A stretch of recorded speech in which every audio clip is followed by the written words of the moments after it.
All right, so this jam-packed week continues as we are going to be seeing Joker coming out this weekend. A lot of hype surrounding this movie, and it's a great week for us. We get to watch all these great wrestling shows, and then cap it off with Joker also coming out in theaters this weekend. And joining us now for FeatureMania is the man. If you looked hard enough at your local State Farm, you can probably find it's Tyler. What up, Tyler? I don't have an intro ready, so I'll just say Antonio If I Brown see sucks. one more of your commercials, I'm throwing hands with you. We're fighting. He's just trying to make some money, Antonio Brown sucks, lol. LOL. Honestly, actually, you want to talk about that a little bit? Gosh, such a turn of events. Because me and Cam talked about it for like a little bit. Talking about that clown? We're supposed to talk about Yeah. the other clown. That clown, yeah, Antonio Brown getting released. Let's And talk then about this the man other said he- clown, Joker. Yeah. Let's talk about the clown we came here to talk about, Joker. I mean, honestly, Jared Leto. nah, man. This is Joaquin Go Phoenix. to fucking hell. Fuck you, Jared I mean, Leto. Fuck honestly, Jared Leto could have been something if he got more than 5 minutes of screen time, but we never really got to see his character unless he was just brooding, Bruh. or he was having. Heath Ledger in the Dark Knight only had like 4 or 5 minutes in that opening scene, and he was already the best Joker ever from that opening scene. Yeah, I mean, yeah, Heath Ledger is definitely a standard. Not even Joaquin Phoenix might be able to handle. And But if anybody can do it, it's Joaquin. If anybody, yeah, that is true. We'll have to see the movie to really see And Joaquin and Heath were like best friends too. So yeah. What about Mark Hamill?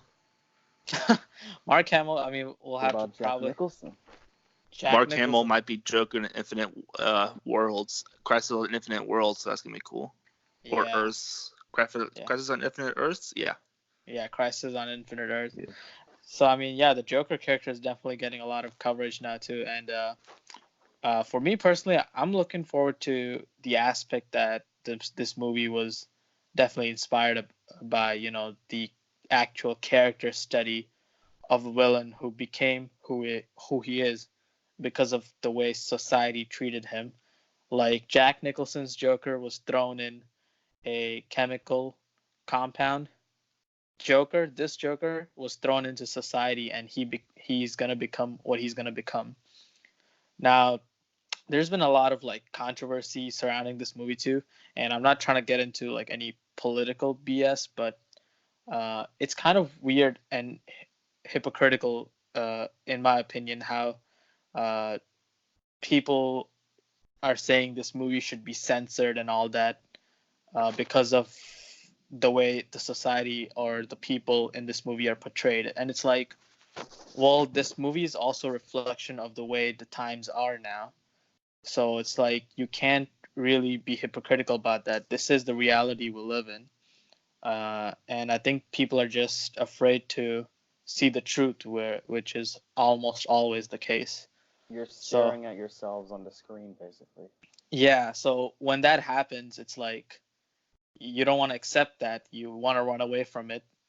And when a movie like this, comic book movies are what's known as easy to watch movies. But when a movie like this challenges your worldview, challenges you as a person, I bet it made a lot of people uncomfortable. And that is exactly why I'm looking forward to the Joker. It's truly going to be an experience from what I've seen so far. And it's only had 2 trailers, and already it's like garnered so much hype. It's almost close to Infinity War and Endgame hype. So let's move on to the other cast members. I've talked enough. Tyler, what are your thoughts on the Joker movie, and how hyped are you for this movie? I'm very hyped about it. As you guys know, I like the Joker, so I got very high expectations for this movie.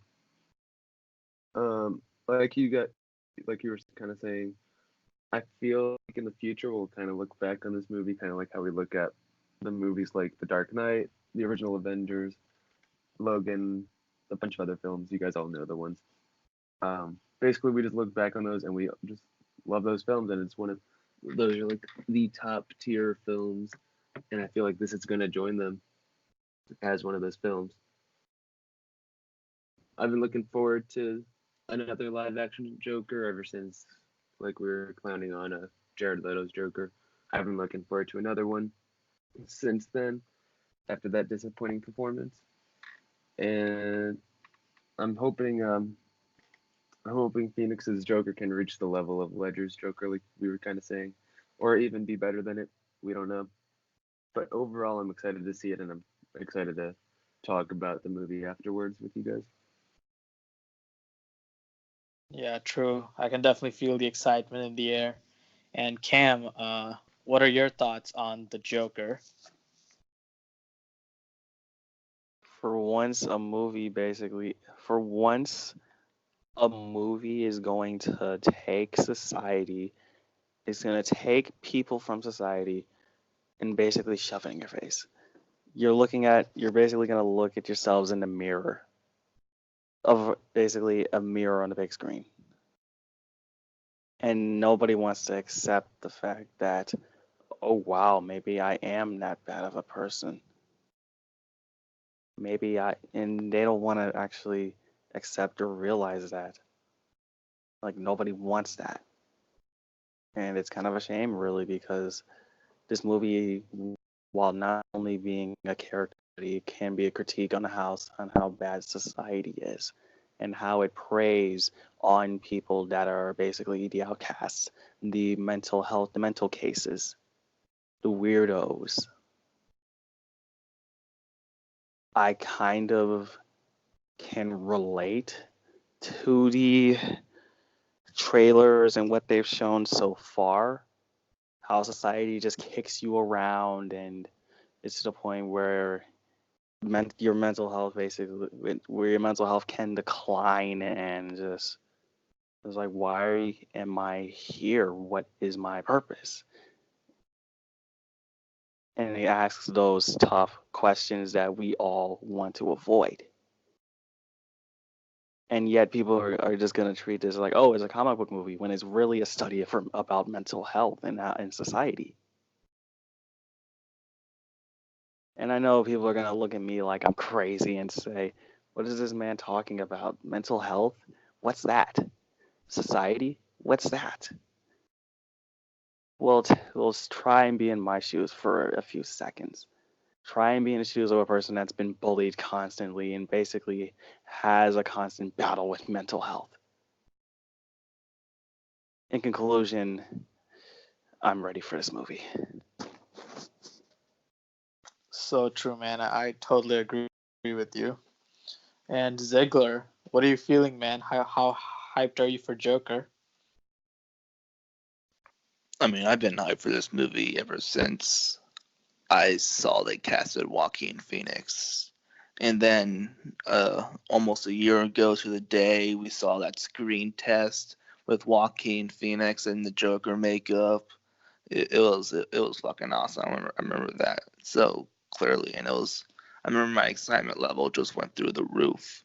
And yeah, this isn't gonna be like what Cam said. This isn't gonna be like a regular your old fashioned comic book movie. No, this is gonna be much more different than that. This is gonna be a deep dive character study on a man named Arthur Fleck who just so happened to be the Joker.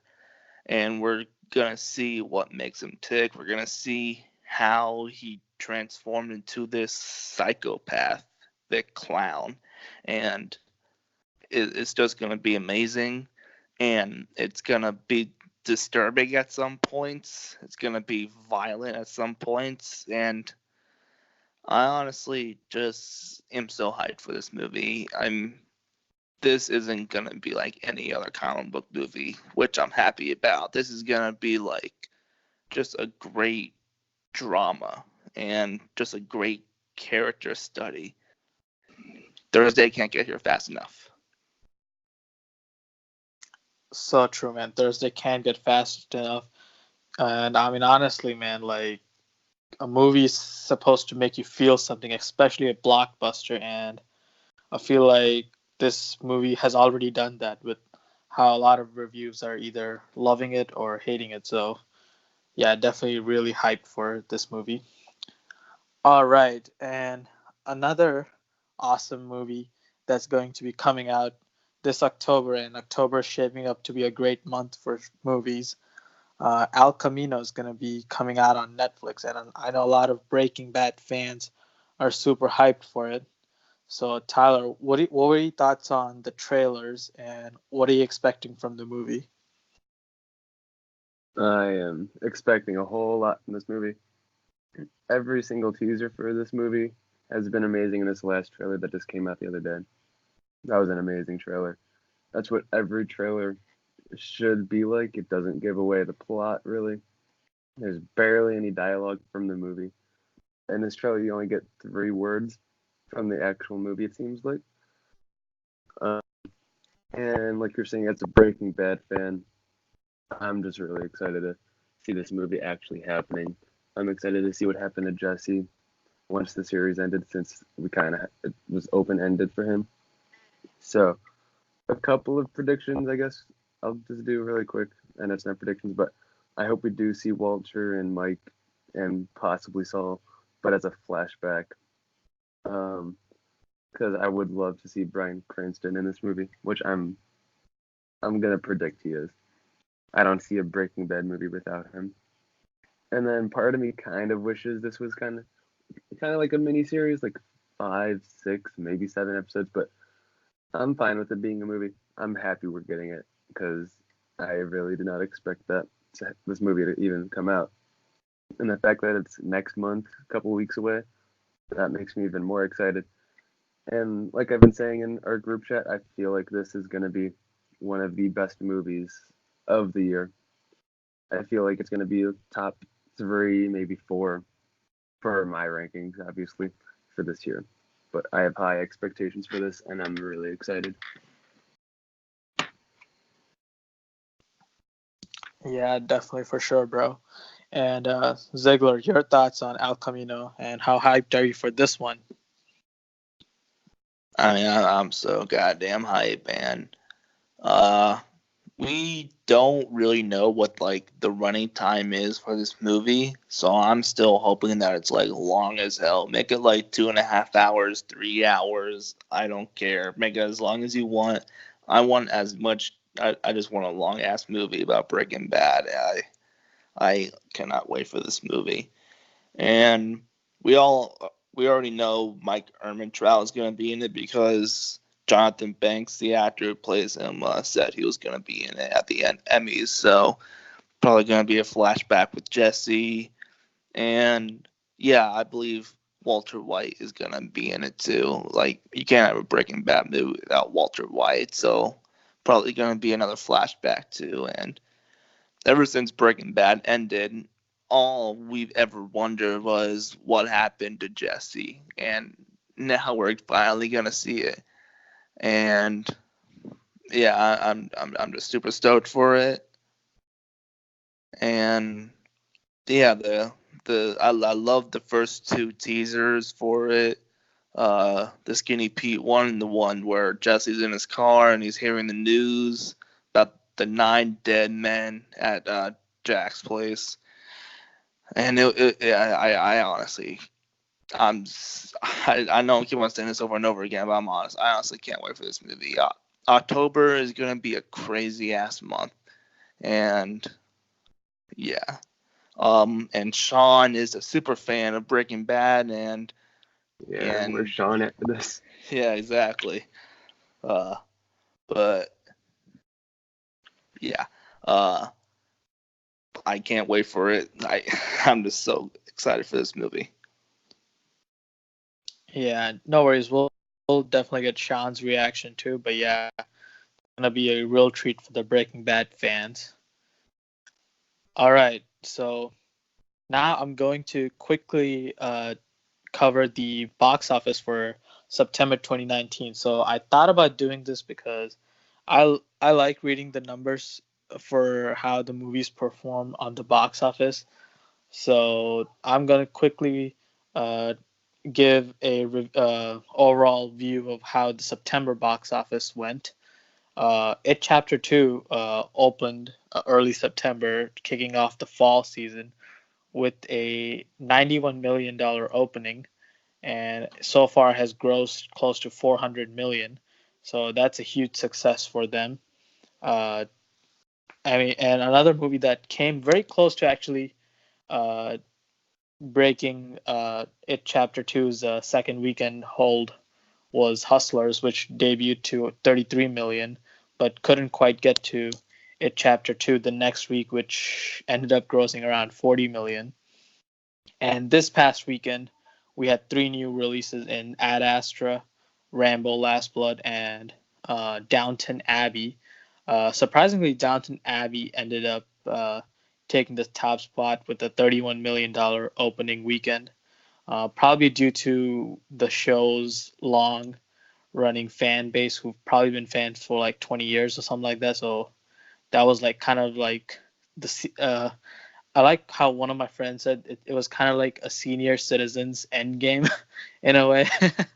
But yeah, Ad Astra and Rambo Last Blood both I think end up doing like $19 million each, uh, making the second and third place for this past weekend. There isn't a major release coming out this weekend except there's this one animated movie that's coming out called I think it's called Abominable. I don't know. Maybe I'm spelling that wrong. But yeah, that movie is expected to gross around 20 million in the opening weekend. But everybody is truly looking forward to Joker. I mean, as we just talked about, and Joker's early predictions are for the box office are coming out to around $80 million, $81 million. It could end up breaking Venom's $85 million opening weekend from last year. And the high end expectations for the movie are coming in close to $100 million. So this weekend will probably be kind of a waste, but the first week of October is definitely going to be interesting to look at, see how Joker does. And Joker is the only a major release for the first week of October. Go ahead, Ziggler. You also got Zombieland 2 and Jojo Rabbit. Yeah. So that's going to be interesting. Zombieland 2, I forgot to. I've been waiting for that movie for years. Yeah, Zombieland 2 Double Tap is gonna come out too, so that's gonna be another major release. Gemini Man with Will Smith is also gonna be coming out in October, and the Maleficent sequel. Yeah. I mean, if anybody cares about it, Maleficent sequel is coming out. If anybody cares, yeah, I mean, it's true. Yeah. I've never met a anyone Maleficent fan, so that's why I'm saying that. So I don't even know what the fuck Maleficent is. I just have know no it idea. stars Angelina Disney? Jolie. Yeah, it's a Yeah, Disney it's movie. Disney. Yeah. That's what I thought. Yeah. Yeah, I guess that movie is also supposed to be do some good numbers, but I think Joker is definitely going to have a good hold throughout October, even with all these releases. So. And lest we forget Halloween. Oh yeah. No, not the Halloween movie, but yeah, the Halloween. Huge for Halloween. Yeah, that's true. Just like I was like, what? Halloween? That's coming out again? I was like, shit. Oh no, I knew what he meant. Just last year. On that, but... he meant like the Halloween weekend, like like I know, actual, I know. Yeah. I was like, I know they're making a new Halloween movie, but I didn't know it was gonna be this early. Yeah, it's gonna be back-to-back years like Endgame and Infinity War. Yeah. Yeah. All right, good stuff. And let's talk about some news, some major breaking news that has been a breaking news ever since Wednesday. So before we actually get into that news, which I know you guys are really pumped to talk about, let's get the elephant out of the room. Kevin Feige is about to produce uh, a Star Wars movie that is going to take place after Episode 9. Now, the way we got here to this point is actually pretty funny. Uh, so, Bob Iger's autobiography came out recently, and there was a few comments he made about George Lucas that made a lot of fans really angry. Uh, Bob Iger basically said that they bought George Lucas's outline for episode 7, 8, and 9 because George Lucas had a very specific idea for what he wanted from this trilogy, but they ended up buying his scripts and they never ended up using it. And in Bob Iger's own words, George Lucas felt really betrayed by what he did. And I have no idea if he apologized to him, but that was a huge controversy, and a lot of Star Wars fans were quick to blame Abrams and Rian Johnson for the huge mess Star Wars has become, and the brand has really become overexposed and diluted at this point. And Kathleen Kennedy's leadership has been horrible, some of the worst leadership I've ever seen for a studio. Uh, so conveniently, Hollywood Reporter uh, gets the story that Kevin Feige is going to be producing the next Star Wars movie. Now, in my opinion, this was definitely damage control. They were probably in talks with Kevin Feige to work on Star Wars, but they probably made the deal quicker so they can announce this and kind of, have a more positive goodwill towards Episode 9. But the funny thing is, Twitter had Kevin Feige trending instead of Star Wars, so I think Episode 9 is still in trouble. But I guess people care more about the movie that Kevin Feige is gonna produce rather than the one that's gonna come out under Kathleen Kennedy's horrible leadership. And of course, actually, we'll get into that news later. But Ziggler, what are your thoughts on the Star Wars controversy and Kevin Feige now being a producer for a Star Wars movie?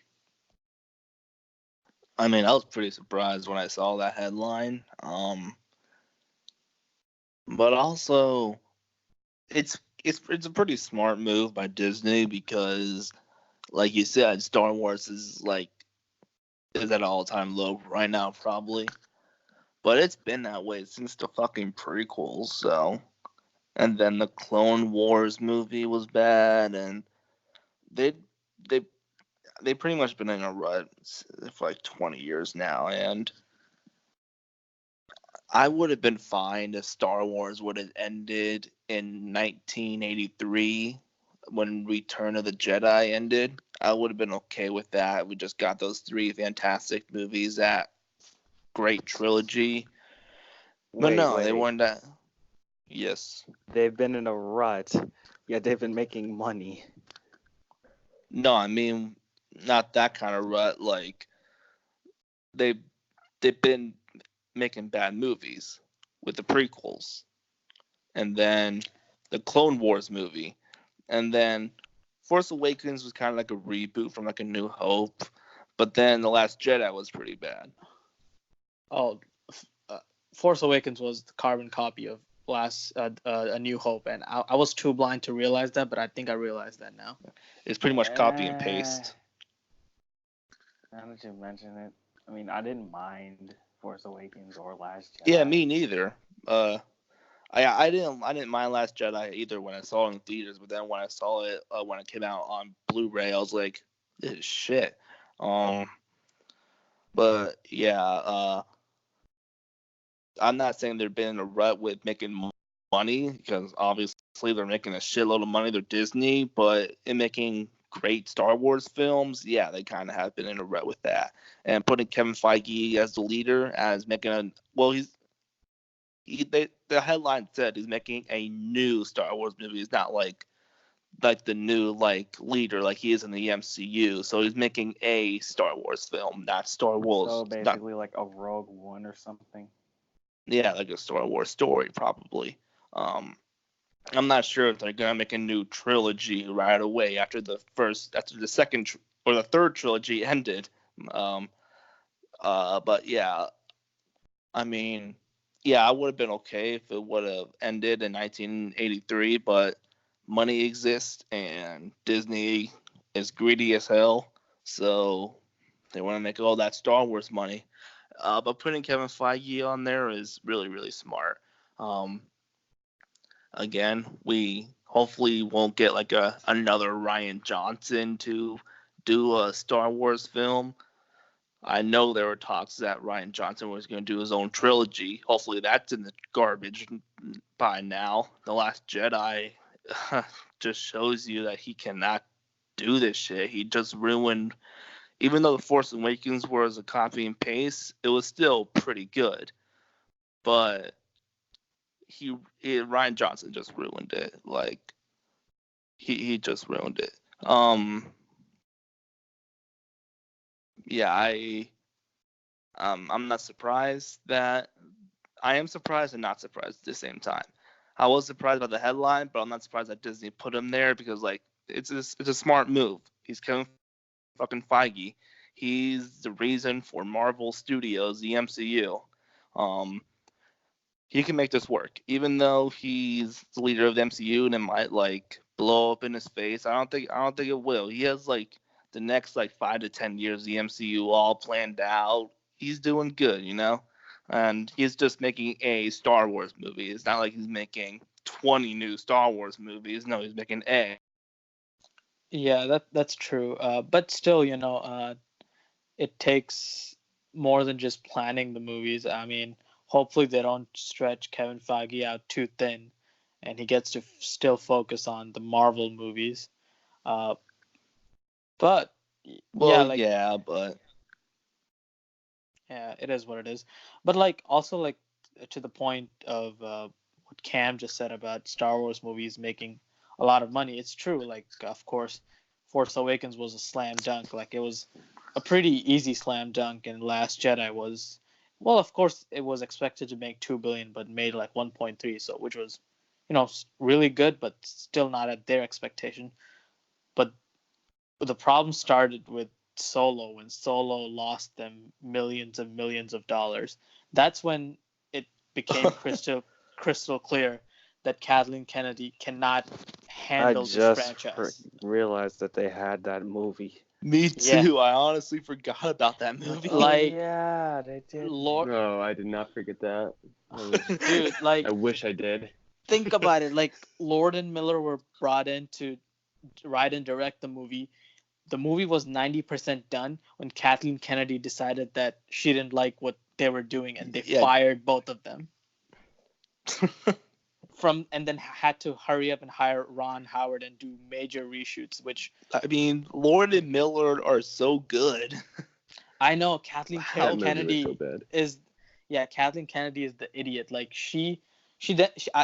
I mean, Grace Randolph said like that she didn't even want the job. She just got it, and like she just wanted to make Star Wars something she would like. She never considered the fans, and I think it's coming back to bite her, especially not reuniting Luke, Han, and Leia together. Like that was another major mistake. So it's like Kevin Feige, you needed another producer to come in and clean up the mess that Kathleen Kennedy started.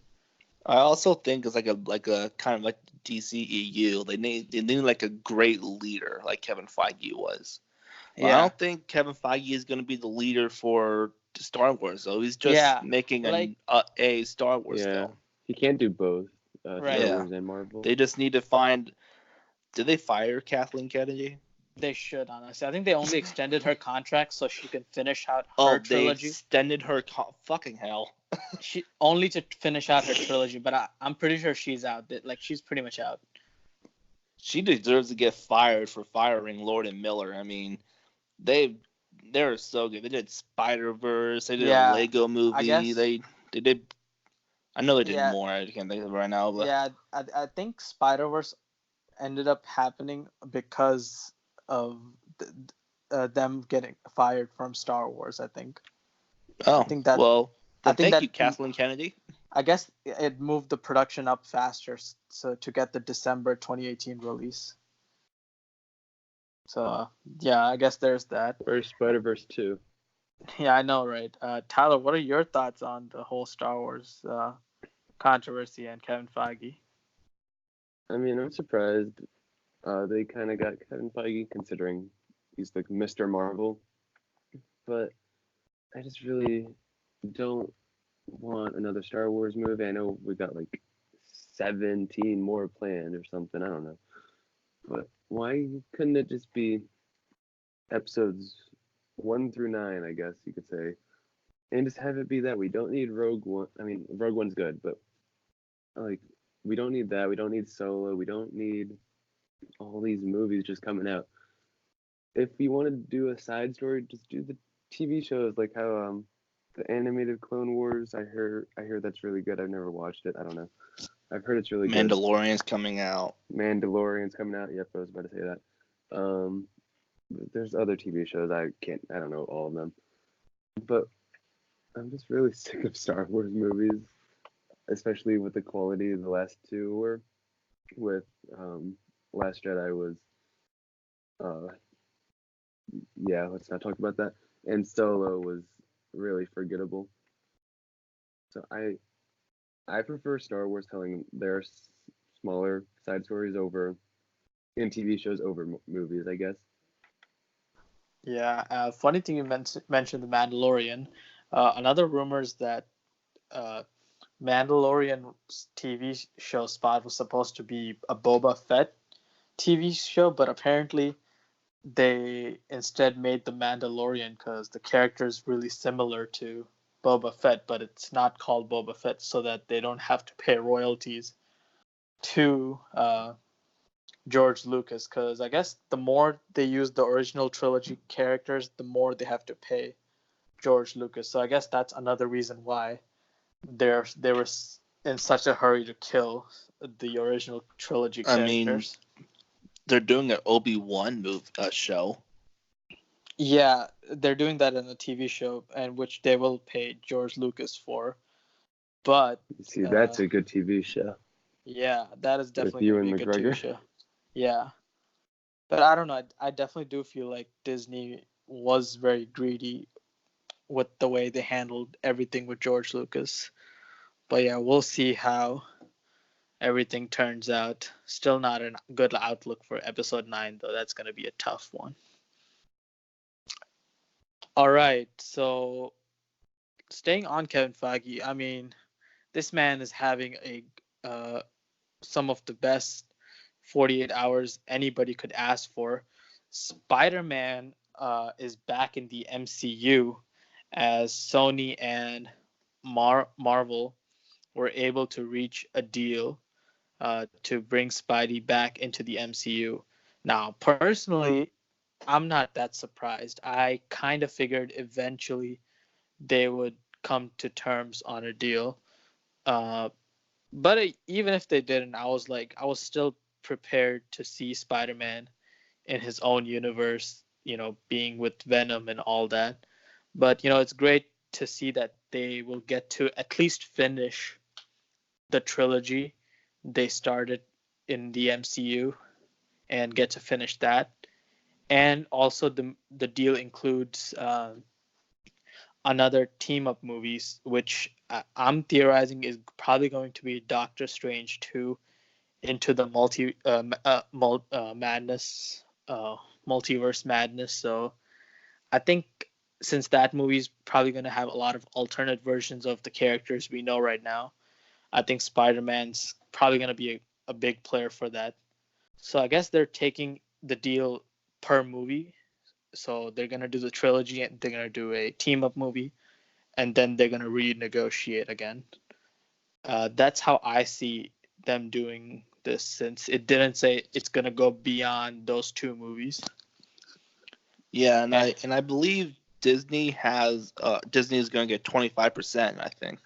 yeah, so yeah, they're gonna Yeah. Disney's gonna spend 25% of the box off. Sorry, the 25% of the budget, and Sony's gonna do 75% of the budget, and they're also Disney's gonna get a 25% split of the box office, and Sony's gonna get 75%. And of course, That's how And Disney, Disney gets all negotiation the works. merchandise. yeah, and Disney still gets to keep 100% Yeah, Disney merchandising gets all rights. the merchandise. Yeah, They're greedy as hell, man. because they already had the rights for the merchandise, and they're doing the whole Yeah. Spider-Man theme park too. So that was not ever in question. I guess they could have leveraged some of the merchandise money, but they were like, "Nah, we keeping the merchandise, bro." I actually thought Sony would have wanted more. Sony probably was like, you know what?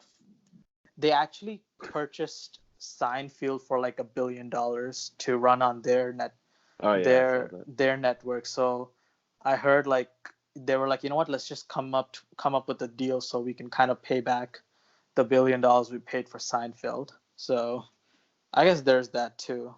Maybe they just needed the money right now. And Cam, what are your thoughts on Spider-Man coming back to the MCU? Him leaving lasted longer than Antonio Brown on the Patriots. Topical, am I right? I mean, Boo. yeah, I guess in a way, both Sony and Disney would have eventually needed to come up with an agreement because um, it was a weird place to leave Spider-Man with the way this cliffhanger ended in Far From Home. So I think this is Right, good you for both have to sides. end it. Right. But it's like still Sony gets to keep the character after that, so they'll still get to build their own Spider-Verse, which I don't even know how it's gonna look. And Tyler, your overall thoughts on the situation? I'm really happy that it all worked out, considering Tom Holland Spider-Man is probably the best one out of the three we've had. And I really didn't want to see Spider-Man leave the MCU after how Far From Home ended with the cliffhanger. So I'm really glad we're probably gonna get a resolution to that. And yeah, like you said, team up movie. Could be Doctor Strange. Maybe they'll throw an Avengers movie out of left field. Who knows? But overall, I'm really excited. And like I said before, I'm kind of surprised Sony didn't want some of the merchandising. I don't know how that stuff works. But yeah, I'm excited. Yeah, man, for sure. And Ziggler, your thoughts on Spidey, the kid coming back to the MCU? They found Yes, the man. kid. Yeah, they did not lose the kid after all. This was great news to wake up to. I was so happy. Hopefully, we can get Kraven the Hunter in Spider-Man 3. I can't wait for that. Yeah, I'm really so happy that he's back, and A I month and a I week. was yeah, I was expecting like a few years later, but to have him back so soon, and now Spider-Man 3 comes out July 16th, 2021. I mean, I'm fucking there opening night. I honestly can't wait for this. Hopefully, J. Jonah Jameson comes back. They get Kraven the Hunter here. They just I don't know. I mean, I can't wait for him to come back, and maybe he is going to be in Doctor Strange too. That'll be cool with the multiverse of madness. And then I really want him. I want him to be like in Avengers 5 too, which they're probably going to make that deal soon. I mean, again, with him back in here, the possibilities are endless. So Yeah, and I think it's good that Sony and Marvel are working on the next Spider-Man movie because it's like if they're splitting the cost just like that, like they can make a huge Spider-Man movie, like $300 million Spider-Man movie, like Yeah. with Sinister Six and so many Oh other yeah, characters. Sinister Six. Like I mean, they can also make like a Spider-Man 4 and 5, Right. because Thor's getting a fourth one. right, like just go crazy. Like Spider-Man is an outlaw now. Like he's on the run. Guess what? Just go crazy. Like have Craven, have He's the night Mysterio come back. Just go crazy. Throw like, in Tom Hardy. Throw in Yeah. Carnage. Throw in Tobey Throw in- Maguire. exactly. Fuck you, no. Yes, throw in Tobey Maguire. I mean, What for? go. Throw in Tobey Please. Maguire and Andrew Garfield for Spider-Man. Yeah, exactly. Yes, have Yes. the Spider-Verse. Like make a 3-hour Spider-Man movie with all the epic Spider-Man characters. Get Miles Morales in there. Yeah, like What that. Miles Yeah. Morales? I mean, that alone could probably get them $2 billion, and not even an Avengers movie. Bro, I will see that like 5 times in theaters. Live action Spider-Verse, sign me the fuck up. Yeah. Throw my whole wallet at them. Right, and I mean, I'm not doubting Sony's ability to make a great Spider-Man movies. Like they've done that 2 times, Spider-Man 1 and 2, but it's like And if they- Spider-Verse. Right. So like if they work with Disney, the budget can be bigger. Bigger budget means more characters. More characters means better story, more epic story. So I think overall this is some really good stuff. But yeah, so yeah, with that we're going to conclude this week's episode of W.M.S.T. As always, make sure you like the video and subscribe to the channel, spread the word, as next week we're going to have a all hands on deck week. We're going to review Raw. We're going to have video reviewing SmackDown, AEW, NXT, and of course we're going to have the Joker review out on Thursday. So please stay tuned for that. And Cam, you got an intro for us? I mean, As if Ziggler shit talking CM Punk isn't an outro enough. Yeah, that's true. So Ziggler, you know what to do. Hit the goddamn music. Make me. Hey everyone, hope you enjoyed that video and make sure to like, share, and subscribe. And click on the channel to check out some more awesome videos like our movie and wrestling debates and our interviews with people like the Wrestling Classic and Jordan Jomo from the IGWC. And we are definitely looking into delivering you all some more content in the near future, so definitely be on the lookout for that. And thank you for your support.